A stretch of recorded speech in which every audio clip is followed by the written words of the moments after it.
Kita belajar baru 1 bulan 2 bulan, saya paling salafi itu. Masya Allah gitu, luar biasa antum kan gitu. Nah gitu, galaknya luar biasa kan gitu. Nah itu yang jadi masalah, bahasa Arab nggak belajar gitu loh. Al-Quran ya hafalannya ya pindah-pindah, nggak nambah kan gitu loh.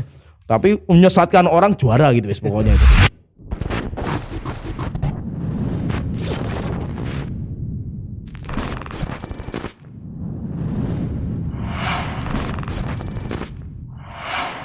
Oke Ustaz, kalau untuk yang berikutnya ini contoh masalah usul dan furuk, bab masalah tentang melihat wajah Allah Ta'ala. Nah ini masalah penting, ini masalah melihat wajah Allah Ta'ala itu. Sepakat ulama itu dalam 2 bab. Dan masalah ini, masalah melihat wajah Allah Ta'ala itu sepakat. Yang pertama, Allah itu tidak bisa dilihat di dunia. Ini sepakat, nggak ada khilaf. Sehingga siapa yang mengatakan saya bisa melihat wajah Allah sekarang, sesat, menyimpang orang itu. Yang kedua, orang yang di surga itu bisa melihat wajah Allah Ta'ala. Itu akidah Ahlussunnah, usul ini, sepakat, nggak ada khilaf. Nah jadi 2 masalah ini sepakat, memang kita masukkan ke usul. Dalilnya banyak sekali lah masalah ini. Setelah itu apa? Nanti ada cabang turunan dari masalah itu gitu. Masih banyak juga turunan. Nah, turunannya banyak. Nah itu khilafiyah di situ. Contohnya misalkan orang-orang kafir dan munafik itu melihat wajah Allah enggak ketika di padang mahsyar. Karena di padang mahsyar itu kan dikumpulkan manusia, jin, binatang, yang kafir, mukmin semuanya dikumpulkan, sampai ada riwayat Allah datang diskusi.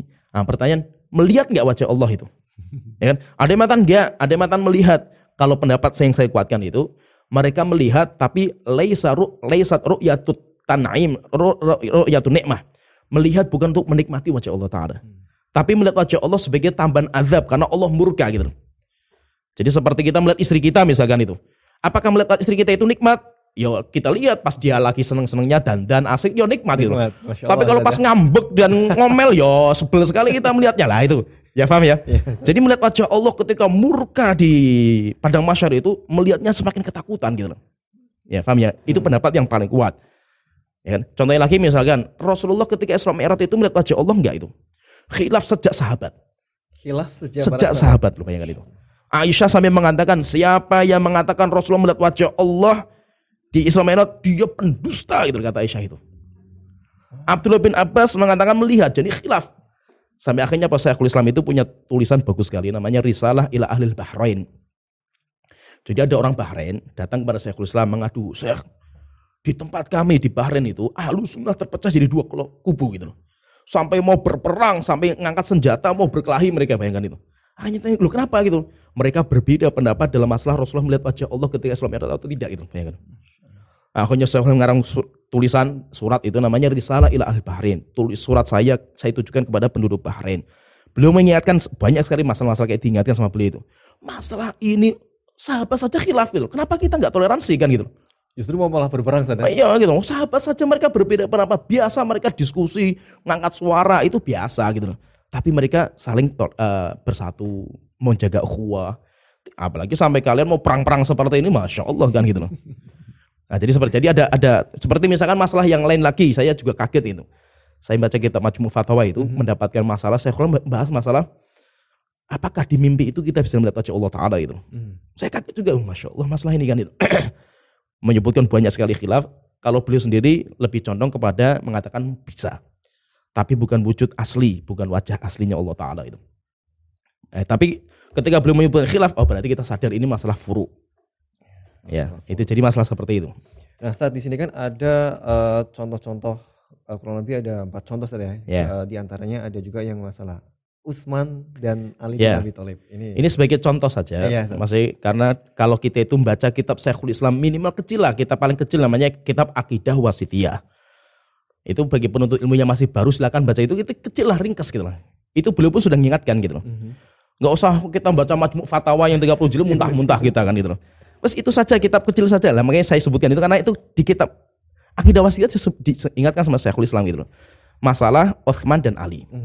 Maka beliau ingatkan masalah Utsman dan Ali itu ada 2 pembahasan yang berbeda gitu loh. Yang pertama ada yang disepakati oleh para ulama menjadi usul, ada yang dikhilafkan oleh para ulama. Yang disepakati itu masalah ahaqiyah bil khilafah. Siapa yang layak menjadi khalifah? Sepakat ulama sahabat, tabi'in, tabi'ut tabi'in, yang layak menjadi khalifah itu Utsman. Kemudian baru Ali. Maka siapa yang mengatakan sebenarnya Ali itu lebih berat menjadi khalifah, Anda sesat. Kan ini usul akidah Ahlussunnah kan gitu. Yeah. Kemudian yang kedua, masalah siapa yang paling utama. Seperti Abu Bakar yang paling utama, kemudian Umar kan gitu. Nah setelah itu siapa gitu loh. Maka di situ khilaf. Ini juga menjadi khilaf juga. Khilaf. Jumhur ulama mengatakan Utsman lebih utama daripada Ali. Tapi ada beberapa ulama yang mengatakan Ali lebih utama daripada Utsman. Keutamaan loh. Ini bukan masalah khilafah. Yeah. Keutamaan. Sehingga apa? Berarti kita baru tahu ini masalah khilafiyah dalam bab ini kan gitu. Nah Ustaz, yang contoh terakhir nih dalam masalah usul dan furuk tentang masalah bab berdoa Ustaz. Ini yang ramai, ini paling ramai nih. Ini Masya Allah, top ini ramainya itu. Saya dari kemarin diskusi itu masalah ini. Masya Allah itu. Karena kita sudah meyakini dari awal gitu loh. Yeah. Keyakinan kita ini terkadang apa sudah kayak tamat, sudah kayak tertutup, selesai, sudah final di sini kan itu. Saya pun juga seperti itu dulunya. Saya juga melewati fase itu kan gitu loh. Tapi ketika kita baca kitab para ulama, Masya Allah kok kayak gini kitab-kitab para ulama kan gitu loh. Akhirnya apa? Ya sudah kita lapang dada sebagaimana mereka lapang dada kan gitu loh. Jadi di dalam masalah berdoa kepada Allah Ta'ala itu, ini nanti ada 2, atau 3 lah saya katakan. Ada 3 yang disepakati oleh para ulama. Yang pertama masalah berdoa itu termasuk ibadah. Termasuk ibadah. Sehingga tidak boleh ditujukan kecuali hanya kepada Allah Ta'ala saja. Siapa yang berdoa bukan kepada Allah syirik dengan kesepakatan para ulama. Ini yang pertama. Yang kedua, masalah istighosah. Istighosah itu masuk dalam bab ibadah, doa, karena dia itu termasuk berdoa. Istighosah kepada Nabi Muhammad misalkan syirik. Atau walaupun Nabi Muhammad yang diistighosai. Kemudian yang ketiga, masalah sumpah. Dia misalkan minta sama Allah Ta'ala tapi bersumpah dengan nama makhluk. Dengan nama Muhammad, wahai Tuhanku saya minta ini gitu. Dengan nama gitu loh. Itu kan sumpah. Sepakat ulama sumpah itu syirik. Tapi nanti didudukan sama para ulama khilafnya itu syiriknya besar atau kecil. Itu yang menjadi khilaf di antara para ulama itu. Ini masalah yang disepakati. Berarti ada 3 yang disepakati ya. Masalah doa. Itu ibadah sehingga ditujukan hanya kepada Allah Ta'ala. Yang kedua, istighosah itu masuk bab doa. Itu hanya ditujukan kepada Allah Ta'ala. Yang ketiga, masalah sumpah. Sumpah itu hanya kepada Allah Ta'ala. Siapa yang bersumpah dengan selain Allah Ta'ala, maka itu syirik. Nah, nanti ada turunan cabang dalam masalah ini. Masih banyak lagi. Di antara turunannya itu yang saya ringkaskan itu masalah tawasul. Nah, sempat ramai juga ini. Ini ramai sebenarnya. Masya Allah itu. Tawasul dengan Rasulullah atau dengan apa sajalah itu. Jahnya Rasulullah itu. Yang penting dia itu bertawasul. Tawasul itu apa? Tawasul itu jadi gini. Kita harus dudukkan masalah sesuai dengan hakikatnya ya. Tawasul itu dia berdoa kepada Allah, minta sesuatu kepada Allah Ta'ala dengan menyebutkan sesuatu yang dijadikan sebagai penguat dalam doa supaya cepat dikabulkan gitu loh. Ulama sepakat dalam 3 dalam masalah ini. Boleh tawasul dengan amal soleh, boleh tawasul dengan nama dan sifat Allah Ta'ala, boleh tawasul dengan doa orang-orang yang hidup. Doa orang-orang yang hidup saat yang masih hidup. Nah ini 3 ini itu boleh. Sepakat di sini itu. Yang menjadi khilaf itu kalau kita itu bertawasul dengan orang yang sudah meninggal gitu. Nah ini sempat pembahasan ramai juga. Ini. Atau jahnya atau amal solehnya dia gitu. Kan bukan amal soleh saya gitu. Kecuali kalau saya misalkan baca surat Yasin saya sendiri. Setelah selesai saya mengatakan, Tuhanku dengan surat Yasin ini tolong ampuni dosa bapak saya. Itu sepakat boleh. Boleh Ustaz. Boleh. Karena apa? Karena dia minta sama Allah dengan perantara amal soleh yang saya kerjakan kan gitu. Nah sekarang kalau saya berdoa misalkan Allahumma inni as'aluka bi Muhammad gitu. Misalkan wahai Tuhanku saya meminta kepada engkau anak dengan Nabi Muhammad gitu loh. Kemuliaan Nabi Muhammad misalkan itu. Itu namanya bertawasul. Bertawasul itu maksudnya apa? Saya itu berdoa kepada Allah Ta'ala dengan menyebutkan sesuatu yang untuk menguatkan supaya cepat dikabulkan gitu. Nah ini khilaf panjang di antar ulama itu. Masya Allah saya pun baca kaget juga. Pertama saya kan meyakini nggak boleh kan gitu. Ketika kita baca Masya Allah ini ulama khilaf ini. Sampai saya itu kan nulis kitab Adab Khilaf itu. Adab Khilaf. Itu sudah 10 tahun yang lalu kan gitu. Masya Allah 10 tahun yang lalu. Sudah nulis itu sudah saya ingatkan gitu. Bahwasanya masalah tawasul itu sudah khilaf gitu. Syekh Muhammad bin Abdul Wahab sendiri pun mengatakan ini masalah fikih. Ulama berbeda pendapat, walaupun pendapat saya ngikuti pendapat jumhur memakruhkan pendapat itu gitu. Saya pun ngikuti pendapat beliau Syekh Muhammad bin Abdul Wahab gitu. Cuma maksudnya apa? Kita semakin mendalami masalah Masya Allah ulama berbeda pendapat dalam bab ini kan gitu. Ya kan? Maka nanti bedakan di sini. Saya pernah diskusi juga dengan seorang ustadz lah. Akhirnya dia kritiki ucapan saya, akhirnya mengatakan ini, Ustadz kan beda itu antara tawasul dengan qasam, sumpah gitu. Saya bilang saya juga paham gitu. Kalau sumpah itu sepakat. Contohnya gini, as'aluka bi Muhammad, wahai Tuhanku saya minta kepada engkau bi Muhammad kan itu. Lah bi itu apa gitu loh? Ba itu apa? Kalau ba itu qasam, demi nama Muhammad gitu loh. Saya meminta kepada engkau wahai Tuhanku anak demi nama Muhammad gitu loh. Sumpah, demi itu sumpah. Maka itu qasam, itu syirik, nggak boleh. Tapi kalau saya mengatakan wahai Tuhanku saya minta kepada engkau dengan nama Muhammad gitu loh, dengan keutamaan Nabi Muhammad, dengan itu sebagai penguat saja gitu loh. Bisa dipahami ya? Iya. Bukan saya bersumpah atas nama Nabi Muhammad, bukan, sebagai penguat saja. Dan Nabi Muhammad nggak bisa bantu doa saya itu, enggak gitu loh. Ya kan? Nah, itu namanya khilaf.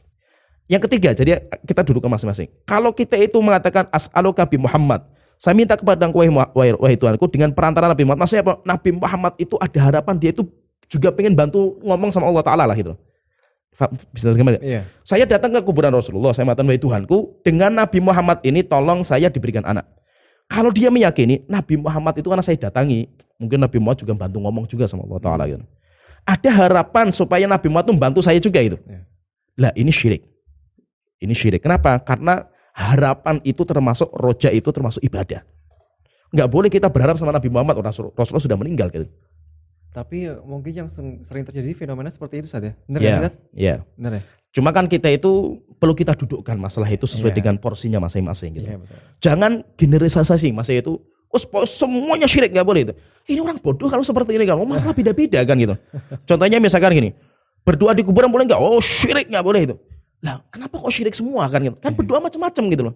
Saya ziarah kubur, saya berdoa, doa minta Allah supaya Allah mengampuni dosanya wali itu. Syirik enggak itu kan? Ya enggak kan gitu loh. Artinya yang kedua, saya berdoa di situ kenapa? Saya minta Allah, cuma saya berdoa di kuburan itu karena supaya cepat dikabulkan. Kan ini kuburan tempat baik kan gitu. Ah itu bid'ah. Karena dia masih minta sama Allah Ta'ala.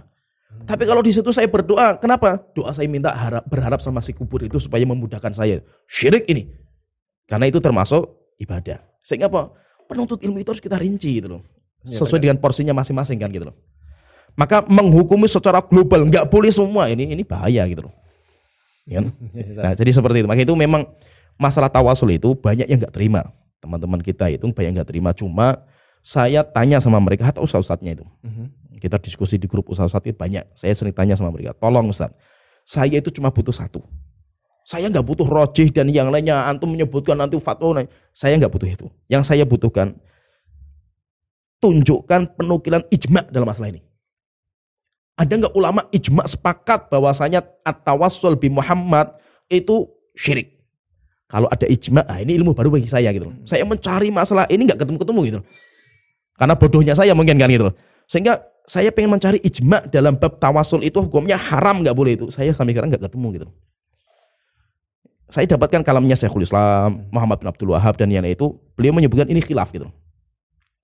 Walaupun Syekhul Islam itu mengatakan apa? Hukumnya haram. Hukumnya haram Syekhul Islam itu. Kalau Syekh Muhammad bin Abdul Wahab, beliau merojihkan pendapat yang makruh. Ya kan? Itu kalau rojihnya itu loh. Kalau bagi saya apa? Saya nggak pernah mengamalkan itu juga gitu loh.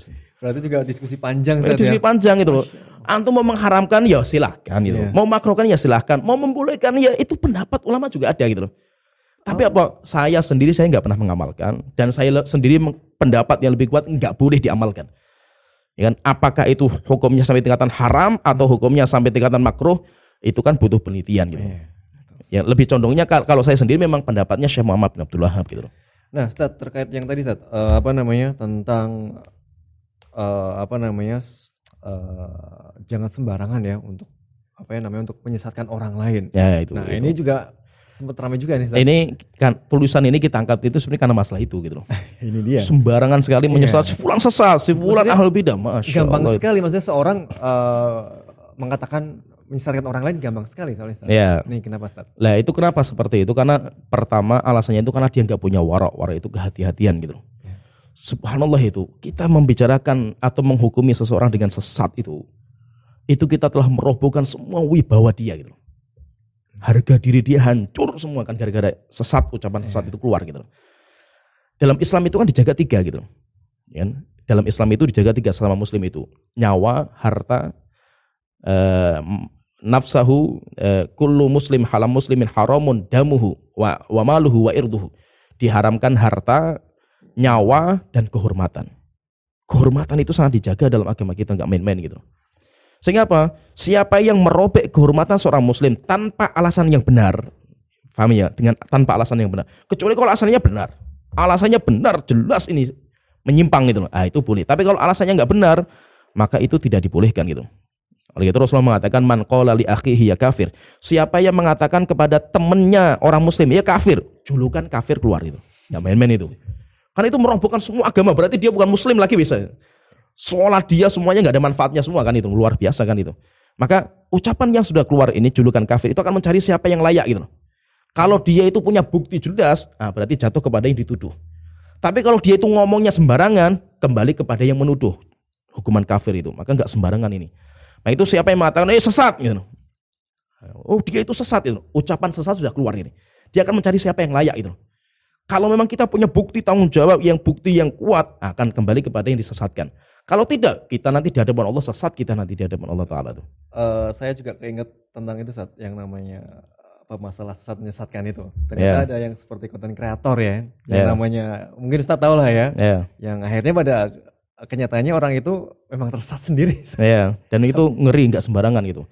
Jadi orang kalau sudah membicarakan kehormatan seseorang itu, Allah nanti akan balas gitu. Tinggal tunggu waktu saja itu. Kehormatan seorang muslim itu mahal gitu. Nggak sembarangan gitu.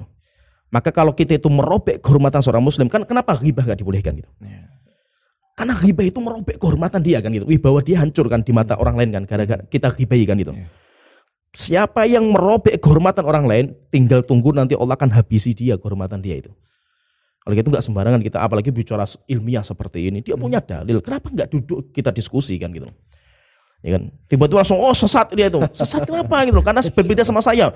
Apakah Anda itu agama kan gitu? Pendapat otak Anda itu semuanya agama kan gitu? Karena itu cuma pemahaman Anda gitu yang bisa benar bisa salah kan gitu. Masya Allah, apalagi ketika indahnya masalah perbedaan itu menjadi yang namanya dalam persaudaraan Ustaz ya. Nah itu. Jadi kenapa kok Allah itu menciptakan kita itu berbeda-beda gitu? Ada laki-laki, ada perempuan. Coba kalau semuanya laki-laki semua gitu, ya kan? Kan ada laki-laki, ada perempuan, kan indah gitu loh. Indah, yaitu indahnya, yaitu dalam perbedaan itu indah, ada keindahan kan gitu loh. Ada yang miskin, ada yang kaya, ada yang pintar, ada yang bodoh, sehingga saling belajar kan gitu. Maka apa? Mari kita itu jalin persaudaraan, persahabatan, persatuan, walaupun kita itu berbeda-beda gitu loh. Allah menciptakan memang akal kita itu berbeda dengan akalnya orang, kadarnya beda. Sahabat pun mereka itu berbeda pendapat sejak zaman sahabat. Tidak ada di antara mereka yang saling menyesatkan, saling memaksa, enggak gitu loh. Contohnya misalkan ada sebuah riwayat tentang para sahabat yang mereka safar di bulan Ramadan. Akhirnya apa? Di dalam perjalanan itu ada yang milih untuk puasa lanjut, ada yang milih untuk batal puasanya. Hebatnya sahabat itu apa? Falam ya'ibis shaimul muftir. Orang yang puasa tidak merendahkan yang tidak puasa. Orang yang tidak puasa yang batal tidak mencaci maki orang yang puasa. Kenapa? Itu sesuai dengan kemampuan Anda masing-masing kan gitu loh. Nah kenapa kita nggak toleransi seperti itu kan gitu loh? Nggak apa-apa, tidak setiap perbedaan itu harus kita itu berpecah belah gitu loh.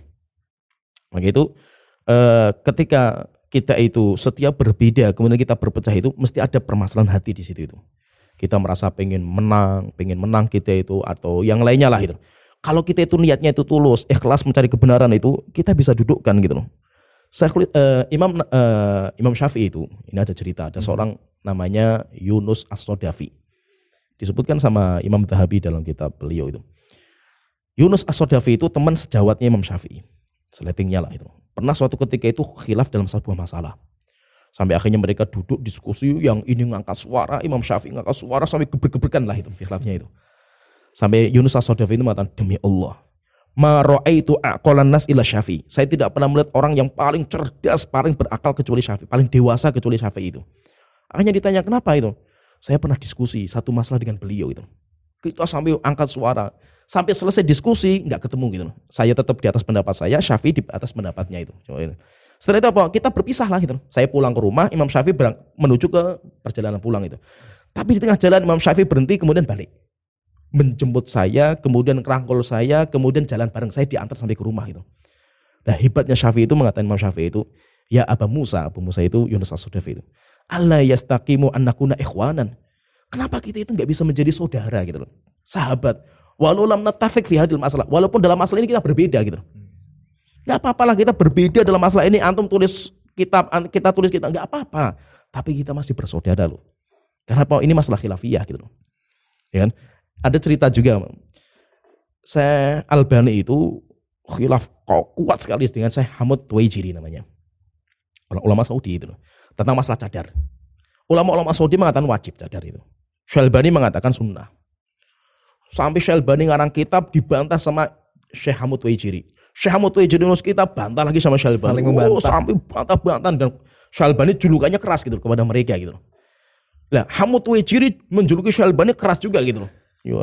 Orang yang mendakwakan sufur yaitu wanita-wanita itu bersolek itu dan khilaf kan. Subhanallah itu mereka berdua itu pas haji ketemu. Akhirnya penuntut ilmu, wah rame ini bakal tempur, ini asik ini diskusinya itu. Subhanallah ketika mereka berdua ketemu, pelukan, ngobrol bareng, makan bareng. Dan mereka nggak bicara masalah seperti itu, nggak seakan-akan mereka itu nggak punya masalah gitu. Setelah itu apa? Penuntut ilmu sampai bingung, Masya Allah ini. Padahal di kitab saja itu ngeri sekali bantahannya itu. Tapi ketika ketemu mereka santai, ngobrol kayak nggak punya masalah gitu. Kenapa? Karena khilafnya itu ilmiah, ilmiah itu di ilmu gitu loh. Bukan di kehidupan nyata kan gitu loh. Iya, paham ya? Kita itu khilafnya itu di ilmiah. Ilmiah itu ada di kitab, ada di ceramah, ada diskusi. Itu namanya khilaf. Tapi dalam muamalah kehidupan nyata, yo kita sama dia itu nggak ada masalah. Kita khilafnya di ilmu kan gitu. Seperti biasa maksudnya. Seperti biasa dalam muamalah gitu loh. Maka jangan dijadikan apa khilaf ilmiah itu dengan khilaf kehidupan nyata gitu. Beda gitu loh. Oh kamu beda sama dalam masalah kitab. Oh berarti kamu musuh saya. Kayak ketemu saya nggak akan salam sama kamu itu. Ini kan sudah masalah muamalah seorang muslim dengan muslim yang lain, masalah dunia kan gitu loh. Nah, jadi seperti itu. Maka itu ketika terjadi khilaf itu jangan sekali-kali sesat, sekali-kali itu dia gitu berpecah belah, bukan gitu loh. Maka apa? Indahnya persatuan dalam perbedaan gitu loh. Wong dengan kita berbeda, suami istri berbeda saja keluar anak kan gitu loh. Berarti ada keindahan kan gitu loh, maksudnya kan gitu loh. Maka apa? Dengan adanya orang kaya dan orang miskin, akhirnya kita saling kerja, ada belajar, ada kan indah dalam perbedaan kan gitu loh. Ya, jadi seperti itu. Makanya kita pentingnya Ustaz ya untuk belajar terus dan jangan merasa cukup sudah dengan dari ilmu-ilmu. Subhanallah, ilmu itu lautan gak bertepi gitu loh. Semakin kita itu belajar ilmu, semakin tahu bodohnya diri kita lah gitu loh. Maka jangan istilahnya itu kayak kata dalam tempurung gitu. Seakan-akan kita yang paling salafi, kita yang paling masuk surga gitu loh. Akhirnya ketika dibuka tempurungnya, Masya Allah kok banyak pinter-pinter gitu lah itu loh. Nah itu. Jadi nanti ketahuan lah bodohnya kita itu akan ketahuan kalau kita itu belagak seperti itu gitu loh. Jadi maksudnya itu apa? Ilmu itu masih banyak sekali. Ibaratnya gini, kita sama ilmu itu ibaratnya kita itu minum air samudra gitu loh. Sekali kita minum satu teguk, bukan berarti kita itu malah dahaganya hilang, bukan. Semakin haus lagi, pengen minum lagi kan. Seperti air laut kan kayak gitu. Demikian juga kita itu belajar agama. Semakin kita belajar, Masya Allah, semakin bodoh kita gitu. Rupanya masalah ini kita nggak tahu kan, Masya Allah kan gitu loh. Nah sekarang gini, kalau kita gambarkan ilmu ya. Ilmu itu kalau kita di sini di pondok saja itu, pertama harus melewati Al-Quran dulu, orang belajar itu. Al-Quran kalau misalkan kita harus hafal 30 juz mungkin butuh 5 tahun lah itu. 5 tahun untuk hafal Quran toh ini. Belum kita masuk ke ulumul Quran, tafsir, tahsin dan yang lainnya itu butuh waktu lagi. Baru Al-Quran. Belum masuk ke bahasa setelah itu. Bahasa, ilmu bahasa Arab ada 10 ilmu. Di antaranya nahwu sorof. Belajar nahwu sorof saja muntah-muntah kita itu gitu loh. Baru nahwu dan sorof, baru tasrifan saja kita itu sudah muntah-muntah gitu loh. Itu kalau kita pelajari minimal 2 tahun lah, 3 tahun itu minimal itu. Itu baru berarti Al-Quran sama Nahwu itu sudah kita anggap 7 tahun lah itu. 7 tahun Ustaz ya. Ya kan? Kalau pengen mutin semua loh. Kecuali kalau sampingan tok wis ini cuma sekedar kena minimal lah, misalnya Al-Quran 3 juz minimal lah, enggak apa-apa gitu. Nahwu sharaf yang penting bisa baca kitab, yes minimal enggak apa-apa itu. Tapi kalau kita pengen menguasai, yo itu 7 tahun berarti kan. Setelah itu baru kita masuk ke ilmu alat yang lain, usul fikih. Usul fikih setahun 2 tahun lah gitu. Kemudian masuk ke mustalah hadis. Mustalah tadi ada 4 ilmu. Tadi udah 9 tahun saya 7 sama ilmu hadis tadi. Murid kita yang belajar sama Syekh mustalah hadis minimal 3 tahun. Hadis.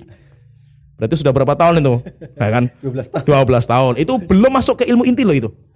Setelah itu baru masuk ke fikih dan akidah. Fikih, belajar fikih kalau kita main mendalami satu mazhab saja itu minimal 2 tahun. Satu mazhab. Kalau kita mau muqaranah bainal madzhab ya mungkin 5 tahun lah, 10 tahun. 14 sama. Nah, ini belum masuk ke akidah loh ini. Hampir 20 tahun Ustaz. Ah, ini belum masuk akidah. Akidah itu ada dua, ada tauhid, ada akidah. Beda, kitab-kitabnya beda itu. Iya. Kita anggap tauhid misalkan setahun, akidah mungkin 3 tahun lah, itu sudah berapa gitu. Kita belajar baru 1 bulan 2 bulan, saya paling salafi itu. Masya Allah gitu, luar biasa antum kan gitu. Galak-galak Ustaz. Nah gitu, galaknya luar biasa kan gitu. Nah itu yang jadi masalah, bahasa Arab nggak belajar gitu loh. Al-Quran ya hafalannya ya pindah-pindah, nggak nambah kan gitu loh. Tapi menyesatkan orang juara gitu wis pokoknya itu. Galaknya luar biasa kan gitu. Sat, di sini ada yang ingin saya tanyakan Sat, tentang jangan menyebutkan sifat Ahlussunnah dengan masalah furuk itu yang bagaimana Sat? Jadi gini.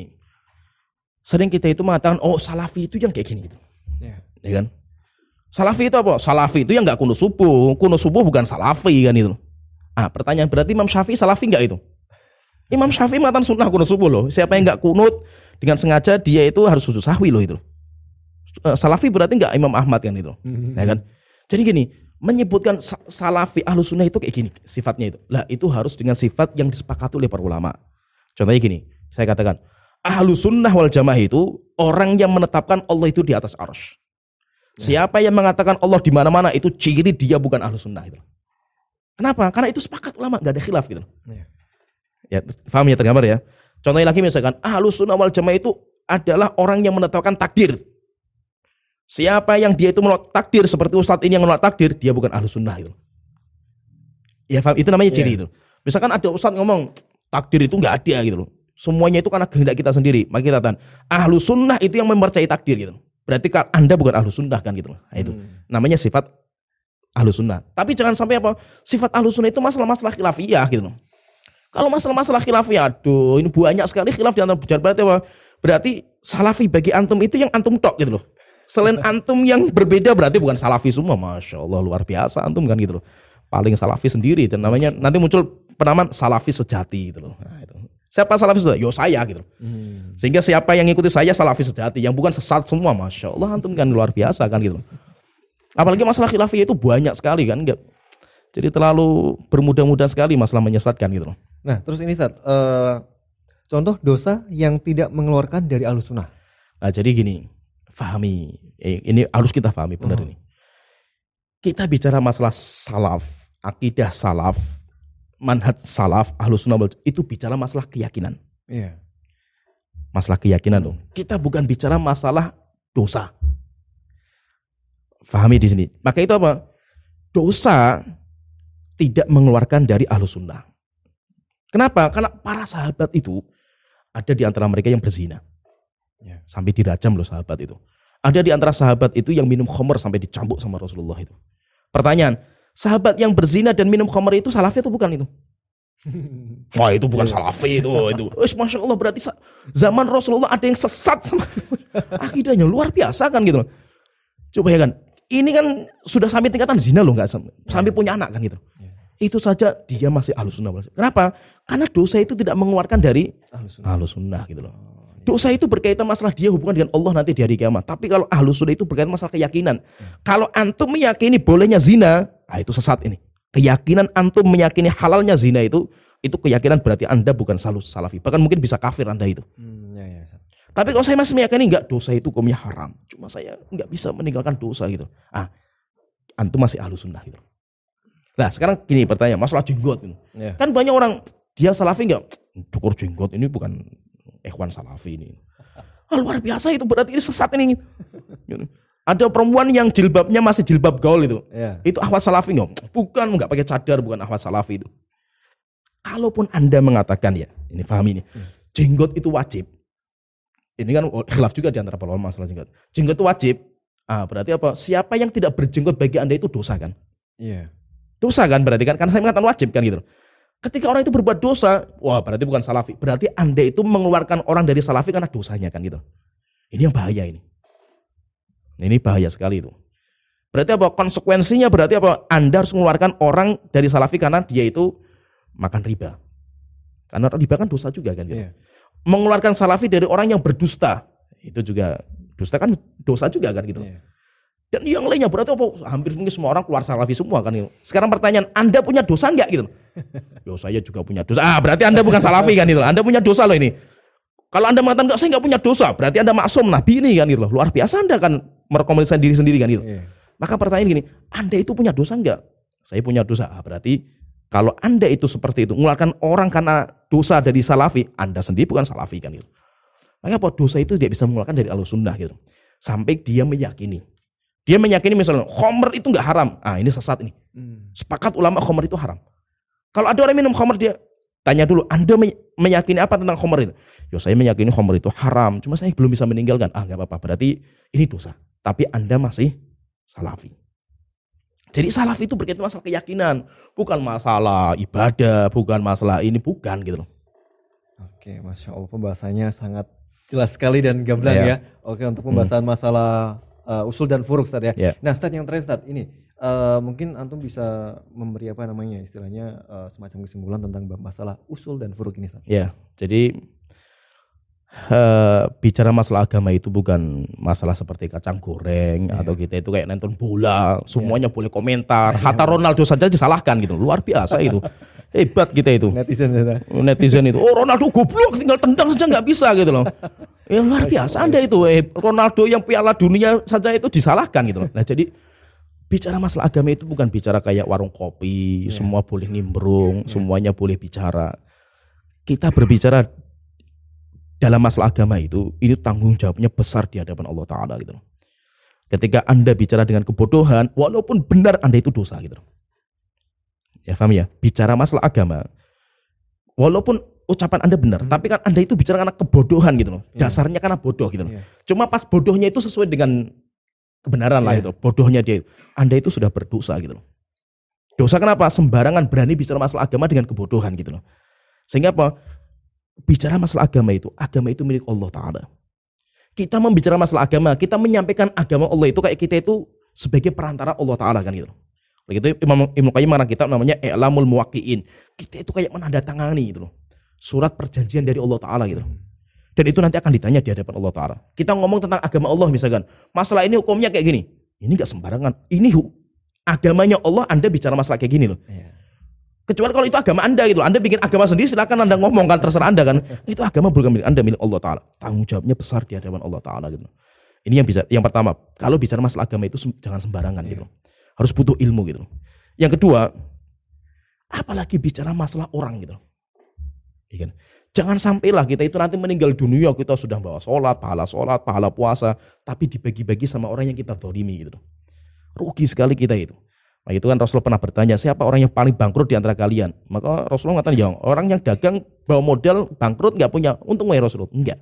Orang yang paling bangkrut itu orang yang nanti datang di hari kiamat bawa banyak pahala.